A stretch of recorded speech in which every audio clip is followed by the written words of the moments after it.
प्रधानमंत्री नरेंद्र मोदी जो है आज अयोध्या के दौरे पर हैं। यहाँ पीएम मोदी ने 8 किलोमीटर लंबा रोड शो किया। इस दौरान लोगों ने उन पर फूल बरसाए और जय श्री राम के नारों के साथ उनका स्वागत किया।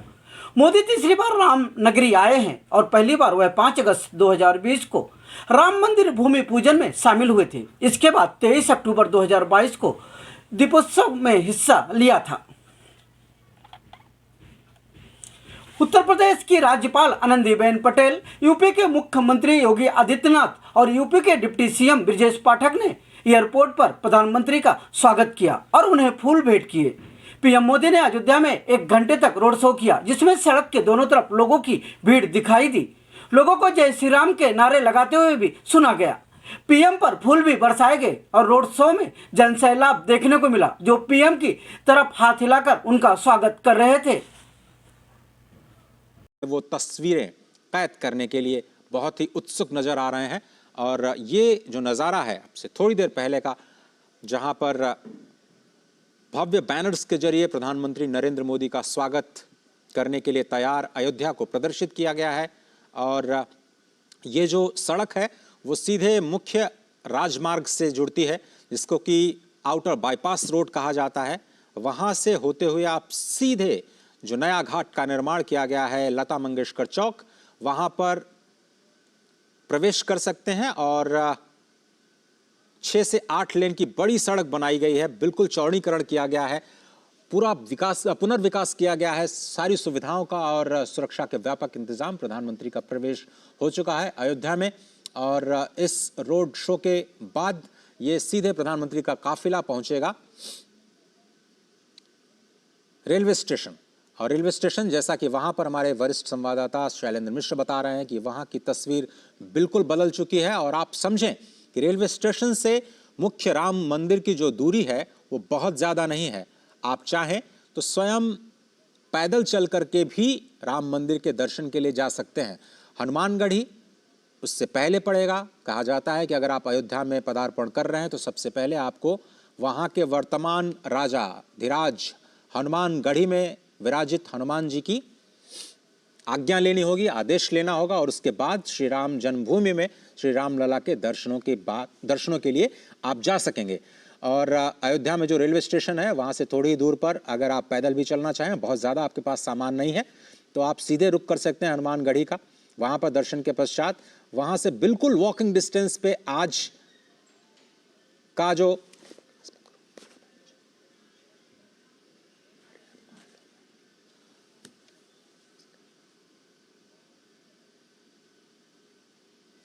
आशुतोष शुक्ला हमारे साथ जुड़ रहे हैं हनुमानगढ़ी से। नमस्कार आशुतोष, बहुत धन्यवाद वक्त निकालने के लिए।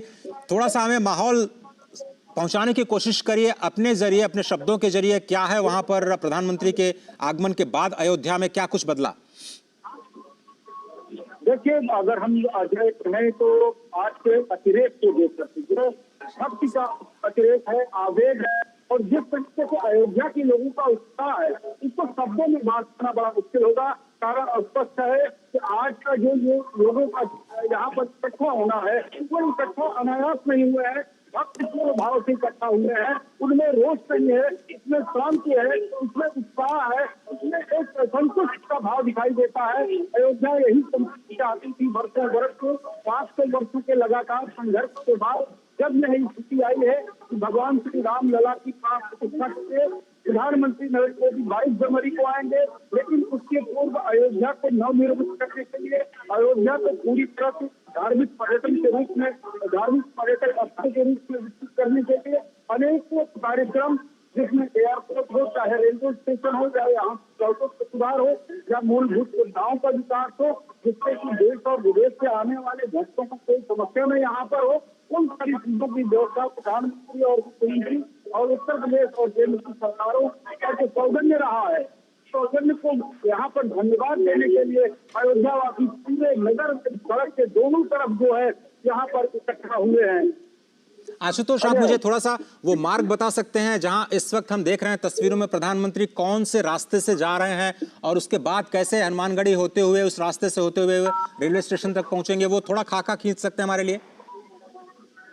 बिल्कुल अजय, अगर आप जो है राजधानी लखनऊ की तरफ जाते हैं तो राजधानी लखनऊ से गोरखपुर को जो हमारा हाईवे जाता है, उस हाईवे पर अयोध्या धाम जो है वहां से प्रवेश करते ही अयोध्या धाम में आपको जो है इस बात का एहसास होगा। और खासतौर पर यहाँ पर जो व्यवस्था की जा रही है इस तरह से की जा रही है कि जो भक्त अपने भावों को लेकर के आए उन्हें यहाँ पर प्रवेश करते ही अयोध्या में वातावरण दिखाई दे और वह धर्म पथ कहलाता है, जिस पर प्रधानमंत्री नरेंद्र मोदी उतर करके लोगों से अभिवादन स्वीकार करेंगे, लोगों से मुलाकात करेंगे। जी। इस धर्म पथ से होते हुए प्रधानमंत्री जी लता मंगेशकर की याद में बनाए गए इस चौराहे पर पहुंचेंगे और कहीं न कहीं इसके पीछे संपूर्ण अयोध्या का जो नव निर्माण किया जा रहा है इसके पीछे चाहे साहित्य हो चाहे संगीत हो सबको एक मिश्रित भाव देकर किया जा रहा है।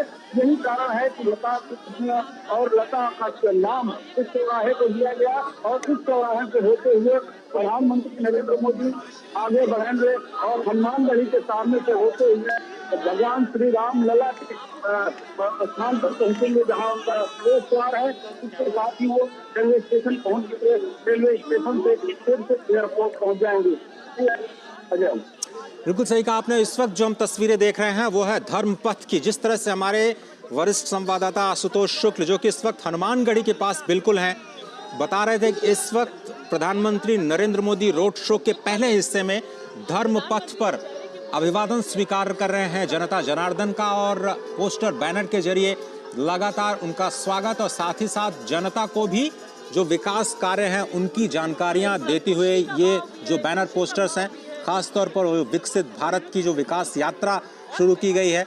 अगर आप थोड़ी देर बाद देखें तो ये जो काफिला है प्रधानमंत्री का पहुंचेगा लता मंगेशकर चौक, जहां पर 3 विकसित भारत की मोदी की गारंटी की गाड़ियां लगातार लोगों को विकास के कार्यों के बारे में बताती रहे। आप पीछे देखिए 9 करोड़ से ज़्यादा लोगों को कैसे योजनाओं के लाभ के साथ जोड़ा गया है, उसकी जानकारी और जनता जनार्दन भागते हुए कार के काफिले के साथ सिर्फ इसी उम्मीद में कि एक तस्वीर और वेद मंत्रोच्चार इस वक्त आप देख रहे हैं आपकी स्क्रीन पर, वेद मंत्रोच्चार के जरिए उनका स्वागत किया जा रहा है, फूल मालाओं के जरिए प्रधानमंत्री का स्वागत। और आशुतोष शुक्ल लगातार पल पल पर जो हमारी गतिविधियां उस पर नजर रखे हुए हैं। राजेश राज हमारे साथ जुड़े हैं। राजेश, आपने भी जायजा लिया नई दिल्ली रेलवे स्टेशन का, लेकिन आप चूंकि बिहार से आते हैं, मां जानकी की जो धरती है वहां से आते हैं, कैसे बिहार के लोग आज नई सुविधाओं के साथ अपने आप को अयोध्या के साथ जुड़ते हुए पाएंगे?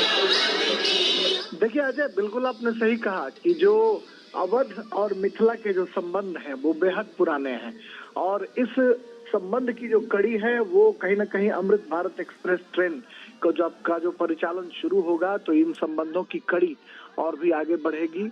और हम सब लोग जानते हैं कि अवध भगवान श्री राम की जन्मभूमि है और मिथिला उनका ससुराल है।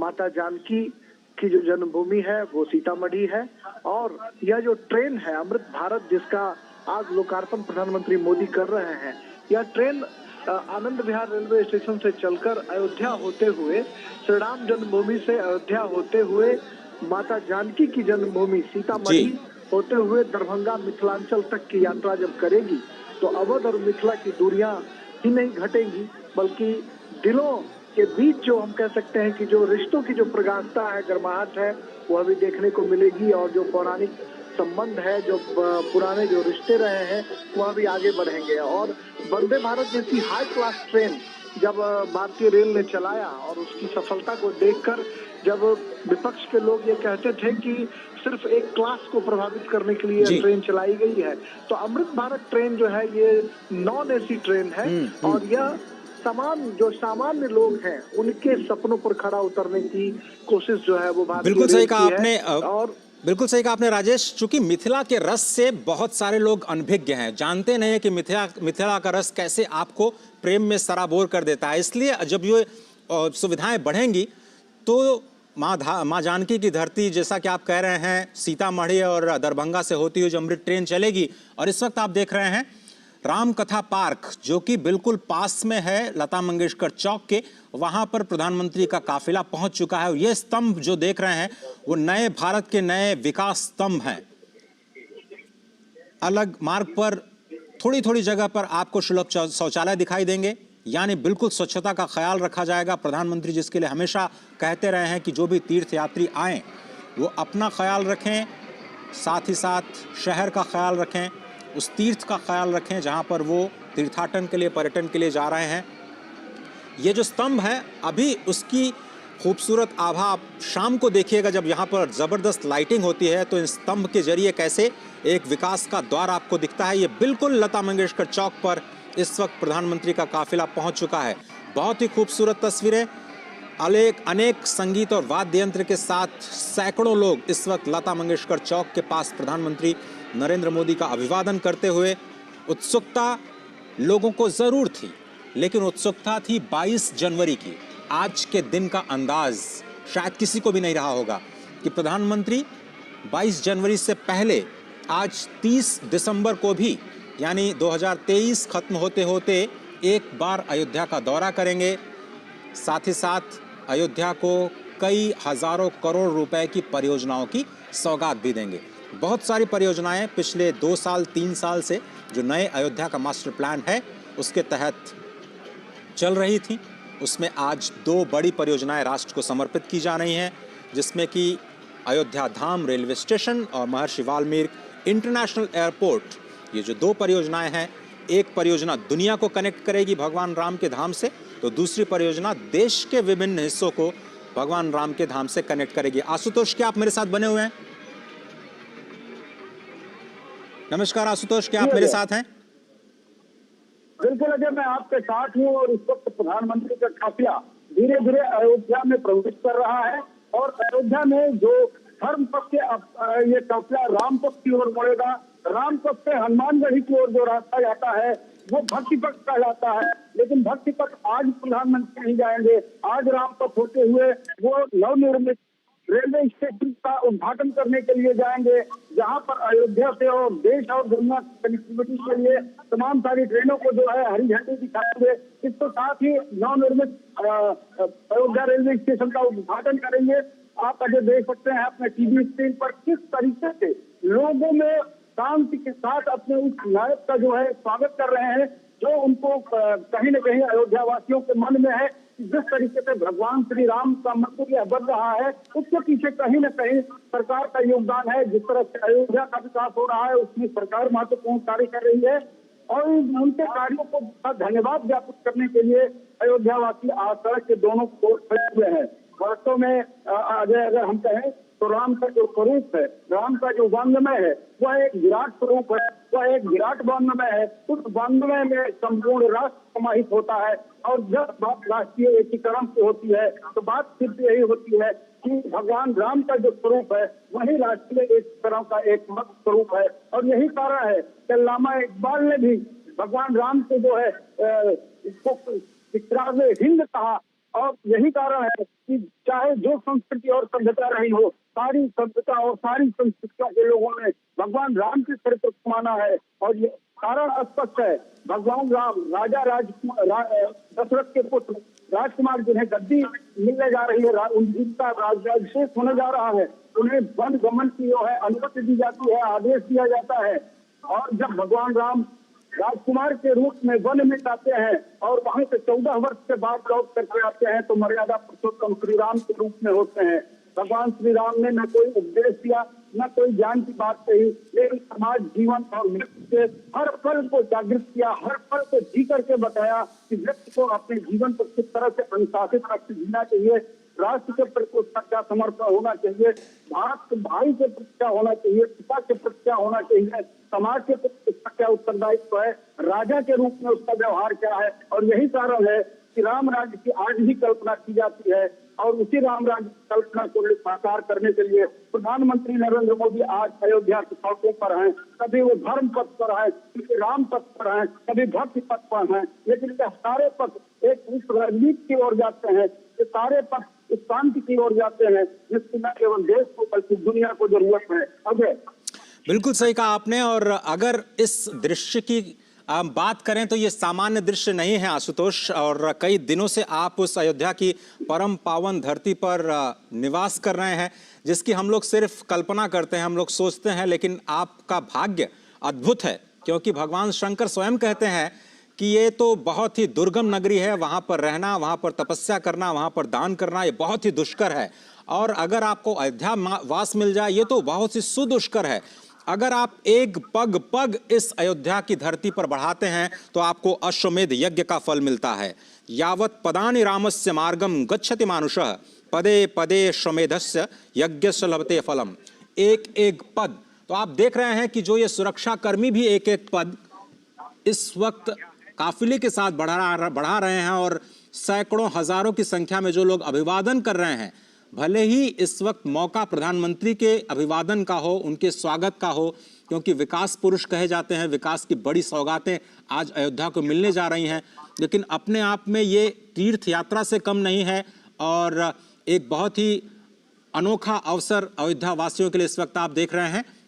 धर्म पथ से चलते हुए अब राम पथ, जो 3 मुख्य पथ कहे गए हैं आज की नई अयोध्या, जिसको आप कहें नई अयोध्या, तो मैं इसलिए कह रहा हूं कि नई अयोध्या और पुरानी अयोध्या कि आप रिलेट कर सकते हैं कि एक तरफ संस्कार, विचार, संस्कृति और जो विरासत है उसको संरक्षित करते हुए प्राचीन अयोध्या के जो प्राचीन संस्मरण हैं उनको कैसे संरक्षित रखते हुए नए कीर्तिमान और नए स्थलों का विकास किया जा रहा है। इसमें न केवल भव्य राम मंदिर बल्कि 148 आध्यात्मिक स्थलों का विकास एक साथ किया जा रहा है। दूसरी तरफ नई अयोध्या बन रही है जिसमें वर्ल्ड क्लास विश्व स्तर की आपको रेलवे स्टेशंस, विश्व स्तर के आपको इंटरनेशनल जो हवाई अड्डा उसका निर्माण और सड़कों का निर्माण, यानी सड़क परिवहन, रेल परिवहन, हवाई परिवहन और साथ ही साथ वाटरवेज, उसको भी आप नहीं भूल सकते हैं, क्योंकि अयोध्या शायद एशिया का पहला शहर होगा जिसको वाटरवेज यानी सरयू के किनारे किनारे डेवलप करके एक नया मॉडल देने की कोशिश की जा रही है इस हेरिटेज टूरिज्म को बढ़ावा देने की। आशुतोष, $1 ट्रिलियन इकोनॉमी की बात करता है उत्तर प्रदेश। अयोध्या लगता है कि अब नए कलेवर में आने को तैयार है और विकास की भी जो गाड़ी है यहां से अब और रफ्तार पकड़ने वाली है, चाहे रेल के जरिए या फिर वायुयान के जरिए। देखिए अजय, अगर उत्तर प्रदेश की आप बात करते हैं तो उत्तर प्रदेश में सिर्फ अयोध्या नहीं, मथुरा, काशी और प्रयागराज ये ऐसे तीर्थ स्थान है जो सनातन धर्म और सनातन मतावलंबियों के लिए संपूर्ण दुनिया से बहुत ही पवित्र है। यहाँ पर जो भी व्यवस्था होगी, जो भी आर्थिक विकास होगा, जितना यहाँ की संरचना बढ़ाई जाएगी उतना ही आर्थिक विकसित होने का की संभावनाएं यहाँ पर अपार रूप से हैं। वाराणसी में जब से विकास के कार्य जो है तमाम स्तर पर काफी विश्वास कॉरिडोर बना, आप जान सकते हैं कि वहाँ पर किस तरह से दर्शनार्थियों की तादाद में वृद्धि हुई, किस प्रकार से वहाँ का कृषि उद्योग जो है वो विकसित हुआ, किस तरह से आसपास की जो खपत की, चाहे वो सब्जी की हो चाहे अन्य चीजों की हो, सारी खपत बढ़ी और समाज के सारे तबकों को जो है उस का लाभ मिला, आर्थिक रूप से उन्हें संपन्नता आई। वही स्थिति कमोबेश अयोध्या में भी लाने की कोशिश की जा रही है। जब पर्यटन बढ़ेगा, लोग आएंगे, जरूरतें बढ़ेंगी और उसके बाद जो है कहीं न कहीं जो है अयोध्या के लोगों की जो वार्षिक इनकम है उसमें भी फर्क पड़ेगा, उनके रहन सहन में फर्क आएगा। लेकिन जिस तरह का दृश्य मुझे इस वक्त आप अयोध्या की सड़कों पर देख रहे हैं, मैं एक ही शब्द में अगर कहूँ तो न भूतो न भविष्य, न ऐसा दिखा है न ऐसा दिखेगा। कारण यह है कि अयोध्या हमेशा अशांत रही है।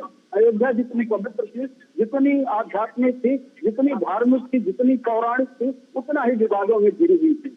74 बार के संघर्ष की कड़ी यहाँ की गवाह रही है, जबकि सैकड़ों साल अदालत की चौखटों पर राम जन्मभूमि विवाद जो है चलता रहा है। लेकिन हमने अपनी जो व्यवस्था बनाई, हमारे अपने जो संविधान बनाए, उसके अंतर्गत जो हमें अदालत से मिला, आज इसका जो है कहीं न कहीं एक अच्छा प्रदर्शन हो रहा है। प्रधानमंत्री नरेंद्र मोदी इस वक्त अयोध्या की सड़कों पर अयोध्यावासियों से अभिवादन स्वीकार कर रहे हैं और चल रहे हैं। राम के इस विराट स्वरूप, उस विराट भारत के एक तरह का स्वरूप कहीं न कहीं प्रधानमंत्री का प्रतिनिधित्व करते हुए दिखाई दे रहे हैं। अजय, बिल्कुल सही कहा आपने और तस्वीरों में स्पष्ट तौर पर देख रहे हैं कि जो अयोध्या वासी हैं और जो बाहर से भी अयोध्या में इस वक्त वास कर रहे हैं, वो प्रधानमंत्री नरेंद्र मोदी की एक झलक पाने के लिए जो दोनों तरफ बैरिकेडिंग लगाई गई है उस पर स्पष्ट तौर पर इंतजार करते हुए, प्रतीक्षा करते हुए कई सारे लोग तो काफिले के साथ दौड़ लगाते हुए एक सेल्फी हो जाए, प्रधानमंत्री के एक तस्वीर उन्हें मिल जाए, अपनी आंखों में बसाना चाहते हैं। कोई फूल फेंक रहा है, कोई मालाओं के साथ स्वागत कर रहा है, कुछ विप्र बंधु जो बटुक हैं वेद मंत्रोच्चार के साथ उनका स्वागत कर रहे हैं। आम जनमानस रंग बिरंगी कपड़ों परिधानों में उनका स्वागत कर रही हैं और नृत्य वादन के जरिए भी प्रधानमंत्री का स्वागत करते हुए आज अयोध्या की जनता, वाकई आज के दृश्य की शायद किसी ने कल्पना नहीं की होगी। आपने बिल्कुल सही कहा आशुतोष कि सभी लोग को ये तो पता था कि चलिए 22 जनवरी की एक तिथि आ गई है, उस वक्त भव्य राम मंदिर का दर्शन करने के लिए, उसके लोकार्पण के लिए प्रधानमंत्री आएंगे। लेकिन आज तो मुझे लगता है नए साल का बोनस है अयोध्या के लिए अगर कहा जाए, क्योंकि इसकी कल्पना लोगों को नहीं थी कि आज के दिन, आज का पूरा दिन प्रधानमंत्री अयोध्या धाम में बिताएंगे और वहां पर इतनी बड़ी विकास की परियोजनाओं को देश के सामने रखेंगे और अयोध्या धाम को पहली बार देश के साथ नहीं बल्कि दुनिया के साथ कनेक्ट करने का प्रयास करेंगे। उसकी शुरुआत है, क्योंकि ये तो अभी पहला चरण है। चाहे भगवान राम का भव्य मंदिर हो उसका पहला चरण, अयोध्या का विकास हो उसका पहला चरण, स्टेशन का विकास हो उसका पहला चरण, अयोध्या के जो नए एयरपोर्ट महर्षि वाल्मीकि इंटरनेशनल एयरपोर्ट के टर्मिनल का विकास हो, प्रथम चरण के आज समर्पण का दिन है। बहुत ही अद्भुत दिन है, बहुत ही अनोखा दिन, बहुत ही खास दिन अयोध्या के लिए, अयोध्या के विकास की नई यात्रा के लिए, क्योंकि इस यात्रा में छिपी है उत्तर प्रदेश के भविष्य के विकास की यात्रा, जो कि केवल उत्तर प्रदेश नहीं बल्कि जनसंख्या के दृष्टि से सबसे बड़ा प्रदेश होने की वजह से पूरे देश की विकास यात्रा के लिए बहुत ही अहम है।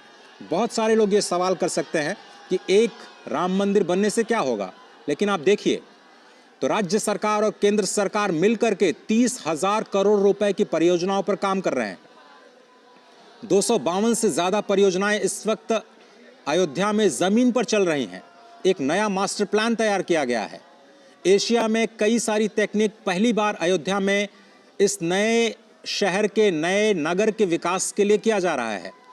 नए नगर के विकास के लिए पुराने जो परंपराएं थी, थोड़ा सा उससे हटते हुए जो आधारभूत संरचना का निर्माण किया गया है, वो भविष्य के लिए अयोध्या को तैयार करता है, नए भारत की नई तस्वीर के लिए अयोध्या को तैयार करता है। और ये जो सड़क आप देख रहे हैं, ये पहले गली हुआ करती थी। यकीन मानिए एक गाड़ी अगर उसके साथ दूसरी गाड़ी आ जाए तो बहुत ही मशक्कत के साथ एडजस्टमेंट करते हुए दोनों गाड़ियों को आपस में निकलना पड़ता था, इतनी कम जगह थी। आशुतोष, आप शायद उस दृश्य के आप गवाह रहे हैं।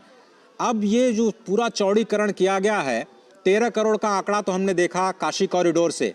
कितने करोड़ उम्मीद है अयोध्या को अगले 1 साल 2 साल में, अगर आपसे समझना चाहें तो?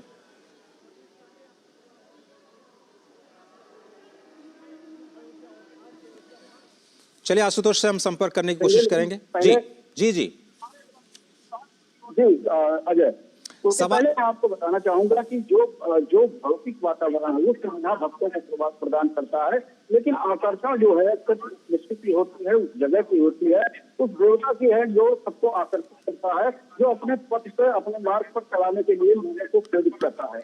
और यही कारण है कि अब कोई बजट, कोई संख्या अयोध्या के लिए न सरकार निर्धारित कर रही है, न लोग चाहते हैं कि निर्धारित हो। लोग ये चाहते हैं कि एक ऐसी अयोध्या बने जो अविस्मरणीय हो, एक ऐसी अयोध्या बने जो शांति का प्रतीक हो, एक ऐसी अयोध्या बने जो निशस्त्रीकरण को जो है जोड़ दे, बारूद के ढेर पर बैठी हुई दुनिया को संदेश दे, शांति का संदेश, सद्भाव का संदेश दे।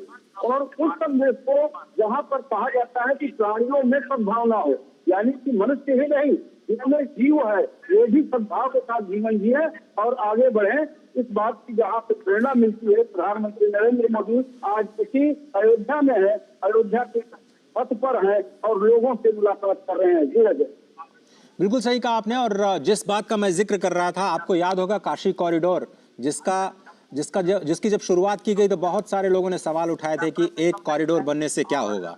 आंकड़ा आपके सामने है, 13 करोड़ लोग आ चुके हैं, रिकॉर्ड बनते जा रहे हैं, वहां पर होटल्स ठहरने की जगह नहीं मिल रही है। अयोध्या का भी वही हाल होने वाला मुझे लगता है 1 साल बाद। आशुतोष,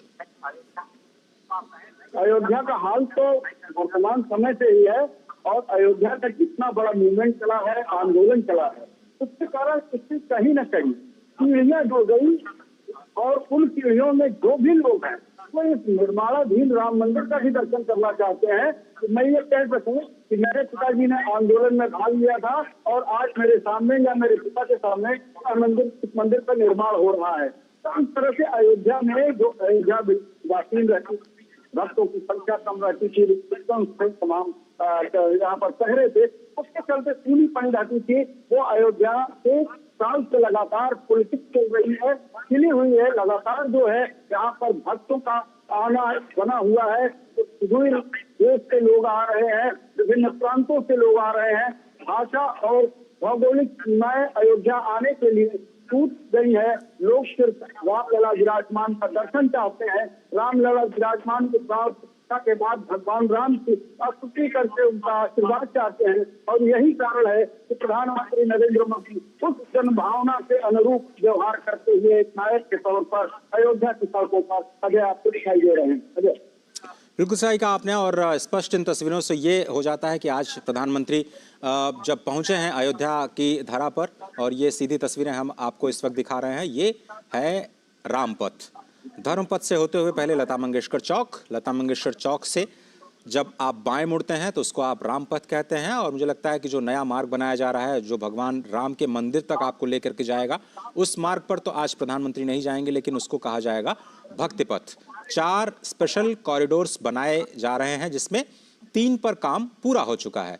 और बीच बीच में जो तस्वीरें आ रही हैं वो नई दिल्ली जो नई अयोध्या धाम रेलवे स्टेशन की तस्वीरें हैं, वो भी हम आप तक पहुंचा रहे हैं। हमारे संवाददाता शैलेंद्र मिश्र, हमारे वरिष्ठ संवाददाता राजेश राज, आशुतोष शुक्ल और एयरपोर्ट पर रवि धीमान जी पल पल की खबरों तो आप तक पहुंचा रहे हैं। लेकिन ये तस्वीरें बहुत ही अहम, आपको बता दें, रामपथ से जाते हुए प्रधानमंत्री नरेंद्र मोदी अभिवादन करते हुए हजारों की संख्या में लोग उनकी एक झलक पाने के लिए बेसब्री से उनका इंतजार करते हुए, और उम्मीद से बढ़ करके आज प्रधानमंत्री ने उन्हें एक तरह से सौगात दी है। क्योंकि किसी ने नहीं सोचा था कि 30 दिसंबर को एक ऐसा मौका आएगा जब प्रधानमंत्री को रामलला विराजमान होने से पहले एक बार रूबरू होने का मौका मिलेगा यहाँ की स्थानीय जनता को। और न केवल रूबरू होने का मौका मिलेगा, बल्कि प्रधानमंत्री खुद आज कई ऐसी परियोजनाएं अयोध्या के विकास के लिए सौंपेंगे जो भविष्य की एक बुनियाद, एक मजबूत बुनियाद बनाता हुआ नजर आएगा। राजेश, क्या आप मेरे साथ हैं?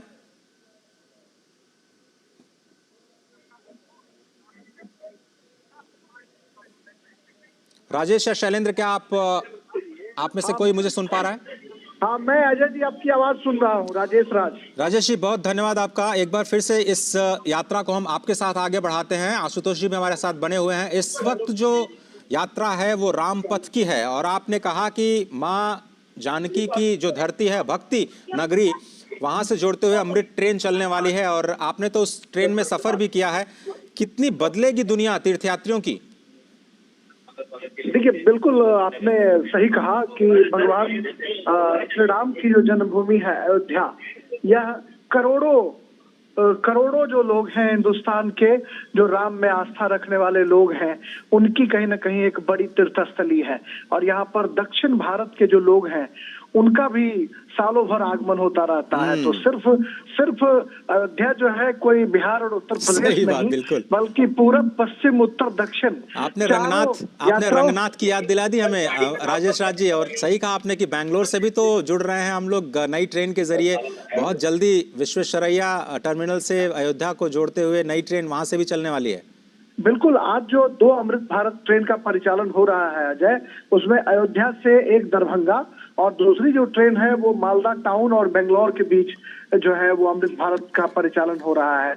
और आने वाले दिनों में ये उम्मीद की जा रही है कि जैसे अयोध्या धाम रेलवे स्टेशन का कायाकल्प कर दिया गया, रात जब रेल मंत्री अश्विनी वैष्णव का मैंने इंटरव्यू किया था तो अश्विनी वैष्णव ने यही कहा कि आज इसकी कैपेसिटी 20,000 है, लेकिन आने वाले दिनों में 1 लाख लोगों के आवाजाही की कैपेसिटी बनाने की क्षमता हम अयोध्या धाम रेलवे स्टेशन पर रखेंगे।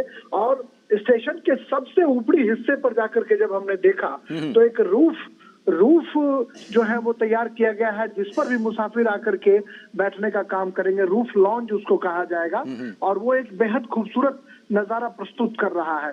तो कुल मिलाकर हम देख सकते हैं कि जब यहाँ पर अयोध्या जो लोग आएंगे तीर्थाटन करने के लिए, और उनकी हसरत होगी कि माता जानकी की भूमि सीतामढ़ी हम जाएं, और सीतामढ़ी से फिर जो रामचंद्र जी का जो ससुराल है जनकपुर, वहां तक की यात्रा करें, तो कहीं न कहीं राजा दशरथ और राजा जनक कि जो दोनों नगरी है वो नगरी दोनों अपने को एक दूसरे को एसोसिएट करेंगे, संबद्ध करेंगे, और जो यहाँ तीर्थाटन करने वाले लोग हैं राजेश, वो अवध जब और भगवान तक की भगवान यात्रा जब करेंगे। राजेश जी, जब भगवान राम की वर यात्रा श्री अयोध्या धाम से निकली जनकपुर पहुंचने के लिए, तो कई सारे दिन लग गए, क्योंकि उस वक्त तो रोज लोग पैदल चला करते थे, रथ के द्वारा चला करते थे। लेकिन आज जो यात्रा है विकास की इस नए परिवेश में, आधुनिक परिवेश में, समय की जो सीमा है बहुत कम हो जाएगी। ये जो अमृत ट्रेन आप बता रहे हैं, कितना समय लगेगा पहुंचने में माँ जानकी की धरती से भगवान राम के अयोध्या धाम तक? देखिए, अयोध्या धाम जो ट्रेन अभी इनॉग्रल जो ट्रेन है, जिस ट्रेन में मैं सफर करूंगा गोरखपुर तक, हम बाबा गोरखनाथ की धरती तक हम जाएंगे, तो गोरखपुर तक हम 2-2:30 बजे के आसपास पहुंचेंगे। और यह ट्रेन दरभंगा आज रात तकरीबन 12 बजे के आसपास जो है, ये 12 बजे के आसपास, 12 बजे से के ऊपर जो है ये ट्रेन पहुंच जाएगी। और उससे पहले जो है सीतामढ़ी जो है माता जानकी की जो धरती, वहाँ ट्रेन पहुंचेगी। जनकपुर मतलब कमोबेश 10-12 घंटे का आप सफर कह रहे हैं कि 10-12 घंटे में आप आराम से वहां से जनकपुर से अयोध्या धाम पहुंच सकते हैं। चलिए, सबसे बड़ी बात है अजय कि जो ट्रेन है, ये ट्रेन फुल्ली जो है नॉन एसी ट्रेन है। और जो पहले सवारी गाड़ियां चलती थी, उन सवारी गाड़ियों को इतना अपग्रेड किया गया है कि इसकी जो सीटें हैं, बाथरूम्स हैं, या जो तमाम जो सुविधाएं इसमें दी गई हैं, बहुत अत्याधुनिक है। हर एक बर्थ पर मोबाइल चार्जिंग की व्यवस्था की गई है, पानी के बोतल रखने की व्यवस्था की गई है, मोबाइल फोन्स आप आराम से वहां पर रख सकते हैं। तो कुल मिलाकर हम देख सकते हैं कि जो पहले लोगों को एक कुप्पे में चार्जिंग पॉइंट के लिए जूझना पड़ता था लोगों को, वो तमाम संकट जो है वो इसमें दूर हो चले हैं। बाथरूम्स भी बहुत खूबसूरत बाथरूम है, अत्याधुनिक सुविधाओं से लैस है। पैर जो है पैर से द्वारा संचालित होगा, वो जो नल की जो नल अगर खोलने की जरूरत है तो सीधे पैर आप अगर पुश करेंगे तो पैर से ये ट्रेन जो नल है वो नल चालू हो जाएगा। क्या आधुनिक सुविधाओं का बिल्कुल इस्तेमाल किया गया, आप सही कह रहे हैं। लेकिन हम अगर राजेश ये समझना चाहिए कि जो वंदे भारत की बात आप कर रहे थे, वंदे भारत एक अत्याधुनिक तकनीक के साथ एसी कोच की जो व्यवस्था की गई थी, मुझे लगता है कि अब वो उसका लक्ष्य तो है कि 75 वंदे भारत ट्रेन चलाई जाएं। क्या हम ये माने कि आगे जाते हुए अमृत ट्रेन का सिलसिला अब चल निकला है? अयोध्या भले ही एक पड़ाव हो, एक सुखद पड़ाव हो, लेकिन अब अमृत ट्रेन की भी संख्या आगे बढ़ेगी आगे जाते हुए भविष्य में? देखिए, निश्चित तौर पर, और जिस तरीके से लोग सवाल खड़े करते थे, जो विरोध करने वाले लोग थे या जो आलोचक थे, वो कहते थे कि बुलेट ट्रेन नहीं चल सकती है, सेमी हाई स्पीड ट्रेन नहीं चल सकती है, उन तमाम लोगों को करारा जवाब दिया गया। और उसके बाद जब वंदे भारत ट्रेन का सफल परिचालन शुरू हुआ तो फिर ये सवाल उठने लगे कि एक क्लास जो है उसके लिए सिर्फ चलाया गया है ये ट्रेन। लेकिन जब अमृत भारत ट्रेन जब चलेगी और जब अवध से मिथिला की दूरी तय करेगी, तो कहीं ना कहीं यह ट्रेन जो है सिर्फ दो सभ्यता संस्कृतियों का मिलन नहीं करेगी, बल्कि जो मुसाफिर हैं उनके पॉकेट का भी ख्याल रखेगी कि बहुत कम पैसे में मुसाफिर जो है, जो वंदे भारत में अफोर्ड नहीं कर सकते हैं लोग, भारतीय रेल ने उनके लिए एक दूसरा मिनी वंदे भारत जो है वो ट्रेन तैयार कर दिया है। और इसमें जो सीट हैं, जो तमाम तरह की सुविधाएं हैं, वो बहुत कुछ जो है वो बहुत उम्दा ट्रेनों से मैच करती हैं। राजधानी या वंदे भारत ट्रेनों के जो में जो बहुत सारी चीजें हैं उससे मिलती जुलती ये ट्रेन है। और ऐसे में अगर आने वाले दिनों में सवारी गाड़ियों के परिचालन पर या इन अमृत भारत ट्रेन का अगर परिचालन बड़े पैमाने पर होता है, और मुझे लगता है कि भारतीय रेल इस ट्रेन के माध्यम से जो पुरानी जर्जर जो ट्रेनें हैं उनको रिप्लेस करने की तैयारी भी कर रही है। यानी भारतीय रेल अपने एक नए क्लेवर, नए फ्लेवर, नए तेवर के साथ मुसाफिरों के दिलों पर राज करने की तैयारी कर रहा है। और इसमें अमृत भारत एक्सप्रेस जो है ये मील का पत्थर साबित होगा। और इसकी जो एक नई टेक्नोलॉजी है अजय, वो मैं आपको संक्षेप में बताना चाहूंगा कि ये पुश पुल, मतलब जो दोनों ट्रेन के इंजन के बीच जो जगह खाली होती थी और ट्रेन में कई बार जोर का झटका लगता था, उस झटके से अमृत भारत एक्सप्रेस ने निजात दिला दी है। दोनों बोगियों के बीच में जो गैप था उस गैप को खत्म कर दिया गया है और ये ट्रेन जो है एक दूसरे बोगी को आराम से कनेक्ट कर रहा है, न सिर्फ टहल कर जाने के लिए, बल्कि बोगियों के बीच में कोई गैप नहीं है जिससे ट्रेन ठीक है में राजेश जी, धक्का जो है वो नहीं लगता। जैसे ही रेलवे स्टेशन पर प्रधानमंत्री पहुंचेंगे और लोकार्पण करेंगे, हम और भी आपसे बात करेंगे अमृत ट्रेन की खूबियों के बारे में और कैसे ये एक नए मील का पत्थर साबित हो सकता है भारतीय रेलवेज के लिए। लेकिन इस वक्त जो आप तस्वीरें देख रहे हैं, बहुत ही अद्भुत, अलौकिक, आधुनिक अयोध्या की जो तस्वीरें हैं आप अपनी स्क्रीन पर देख रहे हैं।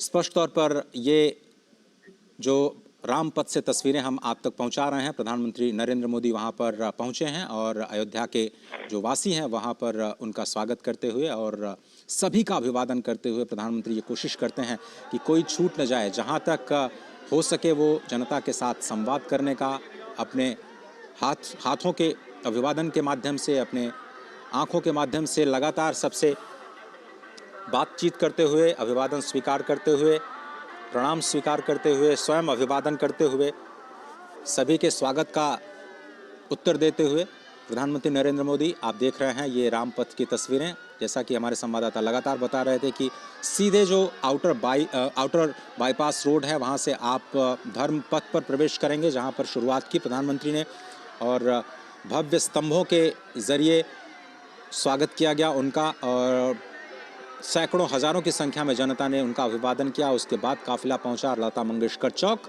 और वहां से फिर बाएं होते हुए रामपथ। ये रामपथ सीधे आपको लता मंगेशकर चौक से नई दिल्ली माफ कीजिएगा, नई दिल्ली नहीं, नई अयोध्या के अयोध्या धाम रेलवे स्टेशन के साथ जोड़ेगी। और ये जो विकास की यात्रा है, नई दिल्ली लखनऊ एक साथ जब मिलकर के काम करते हैं तो किस तरह की परियोजनाएं ज़मीन पर आती हैं, उसकी एक वानगी आपको ज़रूर देखने को मिलेगी। लेकिन अभी आप उत्साह देखिए अयोध्या वासियों का। अयोध्या वासी जो बार बार मैं कह रहा हूं कि भगवान शंकर स्वयं कहते हैं कि यहाँ के वासी श्री जगन्नाथ जी का स्वरूप हैं, वहाँ पर चलना ही प्रदक्षिणा है। अयोध्या में अगर आप नींद भी लेते हैं तो उसको समाधि कहा जाता है, वहाँ पर अगर आप भोजन करते हैं तो उसको प्रसाद कहा जाता है। स्पष्ट तौर पर आज बाबा नागेश्वर नाथ जो कि वहाँ के महादेव हैं बहुत ही प्रसन्न होंगे। लता मंगेशकर चौक पर जो राम की पैड़ी है, वहाँ पर जिनका दिव्य भव्य मंदिर है, वहाँ पर भी सैकड़ों हजारों की संख्या में रोज लोगों का जमावड़ा होता है और भगवान महादेव आज बहुत ही प्रसन्न होंगे। आज इस विकास यात्रा को देख करके, अयोध्या वासियों के मन में जो उत्साह है उसको देख करके और जो विकास की नई धारा बही है और जो सौगातें अयोध्या को मिलने वाली हैं आने वाले दिनों में, उसको देख करके अयोध्या के जितने भी लोग हैं स्वयं अपने आप को रोक नहीं पा रहे हैं इस वक्त अपने अभिवादन के लिए, प्रधानमंत्री के स्वागत के लिए। रामपथ से बढ़ता हुआ ये प्रधानमंत्री का काफिला। स्पष्ट तौर पर ये कहा जाता है कि जो अयोध्यापुरी है वो पापियों को दुर्लभ है, यानी जो लोग वहाँ नहीं पहुँच पाते हैं वो समझ लीजिए कि थोड़ा सा आपको प्रयास करना है, थोड़ी सिफारिश करनी है कि आपको अयोध्या पहुंचने का एक मौका मिले। अयोध्या में मां सरयू जब आपने देखा कि धर्मपथ से जाते हुए वो राम कथा पार्क के पास पहुंचे, लता मंगेशकर चौक, बिल्कुल वहां से 100 से 150 मीटर दूरी पर मां सरयू बहती हैं और मां सरयू के तट पर अयोध्या की अगर हम बात किए जाए तो अयोध्या का पूरा जो विस्तार है वो 12 योजन यानी 144 किलोमीटर लंबा और 3 योजन यानी 36 किलोमीटर चौड़ा, ये स्कंद पुराण में अयोध्या की गति और स्थिति बताई गई है। मिथिला से संबंध रखने वाले हमारे संवाददाता राजेश राज से हम बात कर रहे थे और बार बार उनका ध्यान आता है तो मैं मिथिला पहुंच जाता हूं, क्योंकि मिथिला के ही पूरी पीठाधीश्वर वो बार बार ये कहते हैं कि भारत विश्व का हृदय है। और विश्व जब हम कहते हैं तो विश्व शब्द का अर्थ केवल ये वास्तविक दुनिया जो हम आज देख पाते हैं 183 देशों की, वो दुनिया हमारे संस्कारों में, हमारी संस्कृति में विश्व नहीं है, बल्कि विश्व का जो मतलब है, जो अर्थ है, वो विष्णु सहस्त्र नाम में पहला ही नाम भगवान विष्णु का विश्व है और अनंत अनंत ब्रह्मांड उस विश्व में, उस विश्व शब्द में समा जाते हैं। और जब हम कहते हैं कि भारत विश्व गुरु है तो जो लोग ये समझते हैं नहीं हैं या फिर इस शब्द का अर्थ नहीं समझते हैं, वो इस बात को समझते नहीं हैं कि भारत भा यानी ज्ञान की धरती है और भारत की धरती से ही विश्व गुरु बनने का सपना साकार हो सकता है, हो रहा है और होगा, इसमें कोई शक नहीं है, क्योंकि अनंत अनंत ब्रह्मांड की गति और मति को हमारे ही शास्त्रों और जो संस्कारों हैं उससे समझने की, भगवान राम के स्वयं जीवन से समझने की जो प्रेरणा मिलती है वो स्पष्ट तौर पर दिखाई देती है। मुझे लगता है कि ये काफिला धीरे धीरे उस स्थान तक पहुंच चुका है जिसे अब अयोध्या धाम रेलवे स्टेशन के बिल्कुल करीब समझा जा सकता है। संवाददाता राजेश राज बता रहे थे कि आप रेलवे स्टेशन के परकोटे पर यानी उस शिखर पर पहुंच करके बहुत सारे मंदिरों के शिखर का भी दर्शन कर सकते हैं। वहां पे फूड प्लाजा में व्यंजनों का आनंद ले सकते हैं, प्रतीक्षालय में जाकर के आराम कर सकते हैं और वहां से बिल्कुल पैदल यात्रा करते हुए श्री हनुमानगढ़ी के दर्शन के लिए जा सकते हैं, भगवान श्री राम के दर्शन के लिए जा सकते हैं। तो जिस तरह से मैं बता रहा था कि भगवान ये जो भारत है पूरे विश्व का हृदय है, उसी तरह से ये अयोध्या कहा जाता है वैकुंठ का हृदय है। और स्वयं जो स्वयंभू मनु हैं उन्होंने भगवान से प्रार्थना करके वैकुंठ से पहले अयोध्या को लेकर के आए। लेकिन जब अयोध्या यहाँ पहुंची तो इस धरा में, इस धरती में उतनी सामर्थ्य नहीं थी कि इस नगरी को अपने ऊपर स्थापित कर पाए। भगवान शंकर की नगरी काशी जिस तरह से उनके त्रिशूल पे बसी है, तो भगवान विष्णु को अपने चक्र को पहले भेजना पड़ा इस अद्भुत अलौकिक नगरी को स्थान देने के लिए। भगवान सुदर्शन चक्र सबसे पहले यहाँ आए और जैसा कि मैं आपको बता रहा था कि 12 योजन लंबी यानी 144 किलोमीटर लंबी, 36 किलोमीटर चौड़ी अयोध्या की धरती को भगवान सुदर्शन चक्र ने अपने ऊपर स्थापित किया। और आज भी माना जाता है कि ये मत्स्याकार जो अयोध्या की परिसीमा है, गुप्तार घाट से लेकर के आज जो नया घाट जिसकी हम बात करते हैं, ये तो बहुत छोटी सीमा है। लेकिन आप 144 केंद्र अगर आप उस राम जन्मभूमि को मान लें तो 144 किलोमीटर का दायरा आप अयोध्या को मान सकते हैं स्कंद पुराण के आधार पर। और उसी अयोध्या को पुनर्विकसित करने का, विकास के साथ साथ विरासत को संभालने का ये प्रण जो हमने विकसित भारत को बनाने के साथ में लिया है कि हमें अपनी विरासत का सम्मान करना है, उसका संरक्षण करना है, उसके निर्माण के लिए ये प्रयास लगातार निरंतर जारी है और आज का दिन बेहद अहम।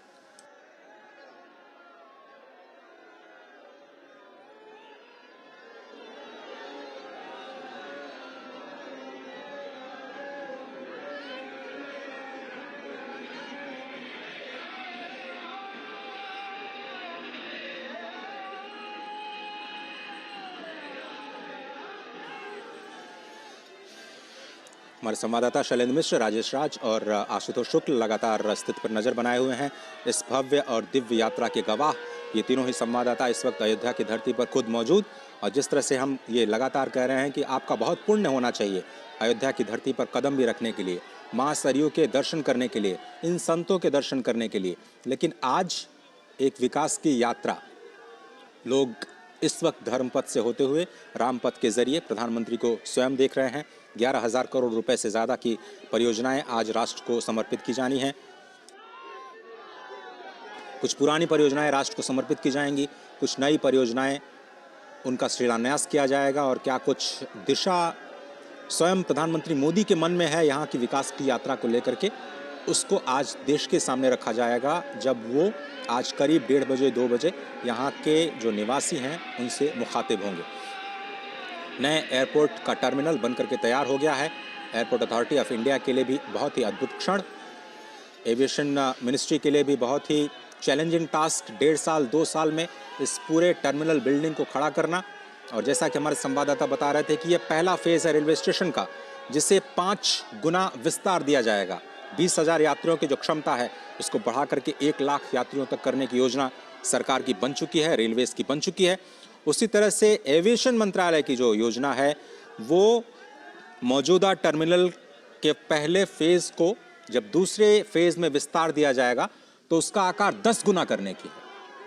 आप ये समझिए कि हर रोज 1 से 1.5 लाख लोग अयोध्या की धरती पर आएंगे रामलला के दर्शन करने के लिए। इतनी बड़ी संख्या में लोगों का स्वागत करना, लोगों की रहने की व्यवस्था करना, लोगों के जो मूलभूत सुविधाएं हैं, पानी की, ठहरने की, रहने की, भोजन की, प्रसाद की, जो स्वच्छता के कार्यक्रम किए जाने हैं उसकी, उन सब की व्यवस्था करना यहाँ के अयोध्या नगर निगम के लिए कितनी बड़ी कितनी बड़ी चुनौती रहा होगा, लेकिन इसको नई अयोध्या के निर्माण में इन सभी कारकों का ख्याल रखा जा रहा है।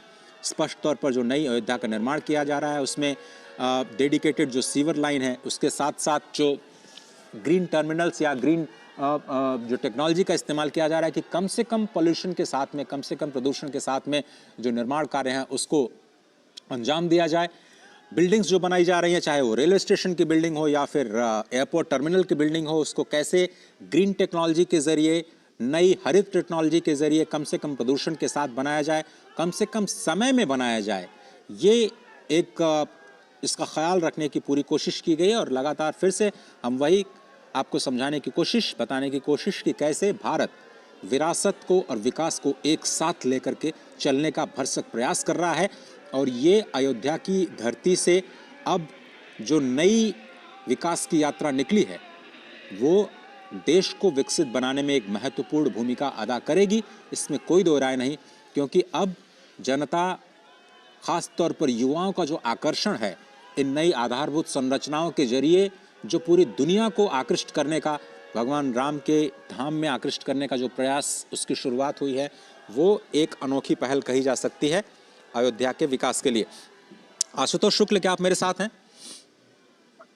बिल्कुल अजय, मैं सुन रहा हूँ।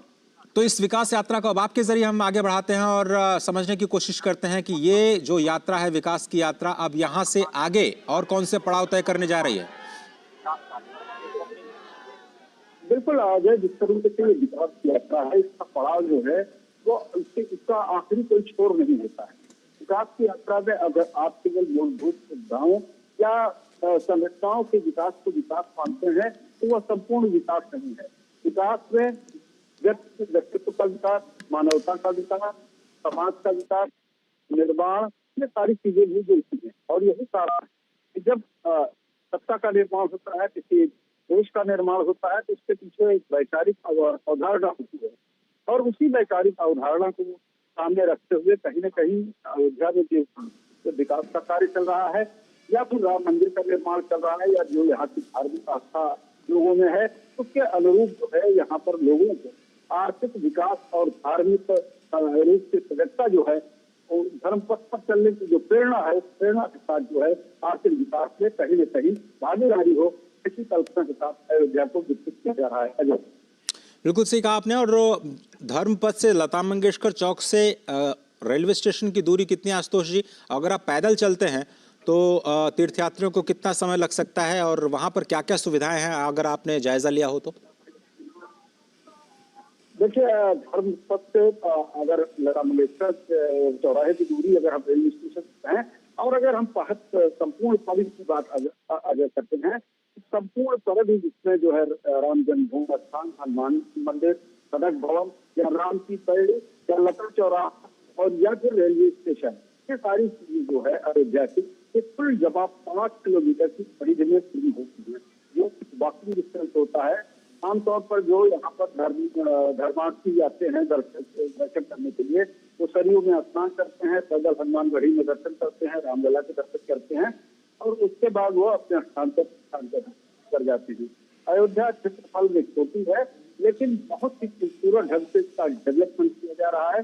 जो कुछ भी इसकी भौतिक आधारभूत संरचना में विकास किया जा रहा है, वो अयोध्या की मूल, अयोध्या की जो पौराणिकता थी उसको सुरक्षित रखते हुए अयोध्या के बाहर के इलाकों में की जा रही थी। जो रामचरितमानस में अयोध्या के बारे में वर्णन है, या पुराने समय से अयोध्या चली आ रही है, समग्र जो है नगर निगम का और सरकार का, दोनों का यही है कि उस पौराणिकता, आध्यात्मिकता के साथ जो है अयोध्या को जोड़े रखा जाए और साथ में निर्माण का काम होता रहे। मुझे थोड़ा सा अयोध्या नगर निगम के जो फोकस है उसके बारे में भी थोड़ा सा बताइए आशुतोष, की कैसे उन्होंने चुनौतियों का सामना करते हुए इस नई अयोध्या का निर्माण किया और कितना बदलाव आया है वहाँ के जो अयोध्या वासी हैं इस नए आधुनिक सुविधाएं आने के बाद। देखिए अजय, वास्तव में हमको किया है कि बदलाव लाना एक बहुत बड़ी चुनौती होती है। जो व्यक्ति पीढ़ियों से अपनी दुकान लगा करके और काम घाट पर बैठा था, वह एक साथ सज्जा दुकान में चला जाए, इसके लिए जो है समझा पाना ये भी एक चीज होती है। और इसके लिए कहीं न कहीं सामाजिक रूप से जब लोगों का जुड़ाव होता है, चाहे वो नगर पालिका से महापौर हो या सरकार इन्हीं अपने प्रतिनिधियों के माध्यम से जनता से बोलती है, अपनी मंशा व्यक्त करती है।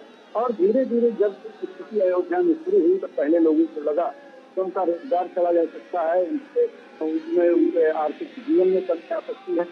लेकिन जब पुनर्निर्माण का दौर शुरू हुआ और उन्होंने देखा 7 सज्जा से युक्त अयोध्या में धर्मार्थियों का भी संख्या बढ़ी है, उनका जो है बिक्री बढ़ी है, उनका उत्पादन बढ़ा है, तो निश्चित रूप से जो है उन्हें संतोष प्राप्त हो रहा है। और आज तमाम सारे जो आधारभूत संरचनाएं सरकार यहाँ पर चला रही है, लोग उसमें सहभागी होकर के उसके निर्माण में अपनी सहायता प्रदान कर रहे हैं। जी अजय, बिल्कुल सही कहा आपने। और ये जो तस्वीरें हम दिखाने का प्रयास कर रहे हैं अपने दर्शकों को, स्पष्ट तौर पर आज पदार्पण हुआ प्रधानमंत्री नरेंद्र मोदी का अयोध्या की धरती पर, और नए साल का तोहफा, इंतज़ार, प्रतीक्षा जनता जनार्दन की कि क्या कुछ नई घोषणाएं, नई सौगातें आज अयोध्या को मिल सकती हैं। 11,000 करोड़ से ज़्यादा के परियोजनाओं का शिलान्यास और लोकार्पण किया जाना है आज। अंतर्राष्ट्रीय एयरपोर्ट जो कि पहली बार अयोध्या में बन करके तैयार हुआ, और उत्तर प्रदेश का देखिए 6 से ज़्यादा इंटरनेशनल एयरपोर्ट्स, गोरखपुर के साथ में ही वाराणसी के बाद आप थोड़ा सा रुख करिए तो अयोध्या के बाद लखनऊ के बाद एशिया का सबसे बड़ा एयरपोर्ट जेवर में बन करके तैयार होगा। तो आप समझिए कि उत्तर प्रदेश की जो अर्थव्यवस्था है उसको किस तरह से गति देने की कोशिश की जा रही है। और प्रधानमंत्री इस बात को समझते हैं कि जिस तरह से उन्होंने गुजरात में विकास का कार्य किया और विकास के कार्यों को आगे बढ़ाया, और उसका देश की जीडीपी में किस तरह से 11-12% के ग्रोथ के साथ एक ज़बरदस्त योगदान देखा गया, जबकि वहाँ की आबादी सिर्फ 6 करोड़ के आसपास है। अगर उसके 5 गुने या उससे थोड़ा सा ज़्यादा अगर जनता तक विकास के कार्य उत्तर प्रदेश में पहुंचाए जाएं तो उसका मल्टीप्लायर इम्पैक्ट बहुत ज़बरदस्त हो सकता है। और अर्थव्यवस्था में मल्टीप्लायर इम्पैक्ट को बहुत ही अच्छे तरीके से इस्तेमाल किया जाता है कि आप आधारभूत संरचना का विकास कीजिए, तो जितना आप इन्वेस्टमेंट करते हैं, 1 रुपया लगाते हैं तो 1.5 रुपया वहाँ की स्थानीय जीडीपी में उसका योगदान बढ़ता है। तो अगर आप उत्तर प्रदेश की अर्थव्यवस्था को $1 ट्रिलियन तक लेकर के जाने का प्रयास करते हैं, जो कि $5 ट्रिलियन इकॉनमी एक बहुत बड़ा योगदान कहा जा सकता है, तो उसमें आज जो निवेश किया जा रहा है 250 से ज़्यादा परियोजनाओं के जरिए, करीब 30,000 करोड़ रुपए की परियोजनाओं के जरिए केंद्र और राज्य की सभी परियोजनाओं को अगर आप मिला लें तो आंकड़ा और भी बढ़ सकता है। लेकिन अभी जो लेटेस्ट आंकड़े हमारे पास हैं उसके मुताबिक 30,000 करोड़ रुपए का जो घोषणा मुख्यमंत्री योगी आदित्यनाथ ने की थी।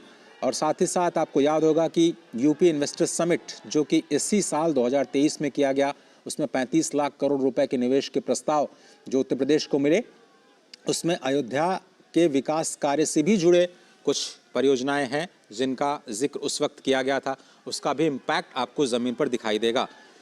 मौका तो है श्री राम लला के विराजमान होने का, 22 जनवरी का सभी को इंतजार था, लेकिन उससे पहले नए साल का बोनस अयोध्या वासियों और अयोध्या के आसपास के जनपद निवासियों को आज प्रधानमंत्री ने दे दी है। किसी को उम्मीद नहीं थी कि आज वो एक रोड शो के बाद जो वहाँ का नया रेलवे स्टेशन है जिसका नाम बदल करके अब अयोध्या धाम कर दिया गया है, क्योंकि वहाँ से जो दूरी है रेलवे स्टेशन की, केवल रेलवे स्टेशन से मुख्य राम मंदिर की केवल 3 से 3.5 किलोमीटर।